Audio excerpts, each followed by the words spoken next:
Xalq artisti İlhamə Quliyevanın 10 gün əvvəl dələduzluq ittihamı ilə həbs edilmiş bacısı qızı Nigar Həsənova sərbəst buraxılıb.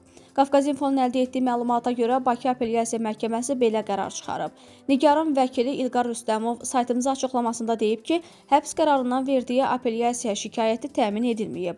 Hakim Faiq Qəniyev Xətai rayon məhkəməsinin həbs qərarının qüvvəyə minməsinə əsas görməyib. Nigar Həsənova məhkəmə zalında həbsdən azad edilib. Vəkil əlavə edib ki, bu iş yalnız borc və sələmlə bağlıdır. Ortada cinayət yoxdur. Hakim də indiki qərarı qəbul etməzdən əvvəl müdafiə tərəfi ilə eyni nəticəyə gəlib. Qeyd edək ki, cinayət işi üzrə 18 nəfər zərər çəkmiş qismində tanınıb. İddia olunur ki, zərər çəkmiş şəxslərə məxsus çoxlu qızıl zinət əşyaları olmaqla 810.337 manat ziyan dəyib.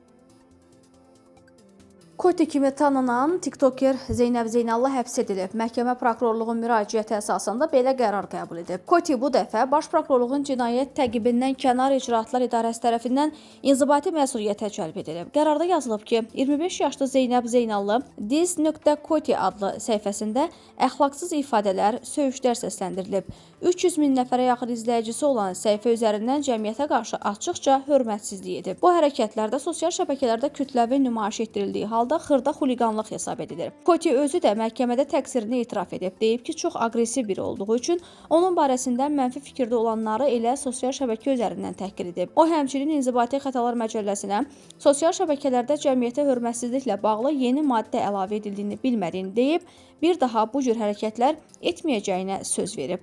Hakim onun geniş izləyici kütləsindən olmasını və nalayiq paylaşımları dəfələrlə təkrarlamasını əsas gətirərək 8 günlük həbs edilməsinə qərar verib. Koti məhkəmə zalından birbaşa saxlanılma məntəqəsinə aparılıb. Qeyd edək ki, Zeynəb Zeynallı bundan əvvəl dəfələrlə inzibati məsuliyyətə cəlb edilsə də, bu onun ilk həbsidir.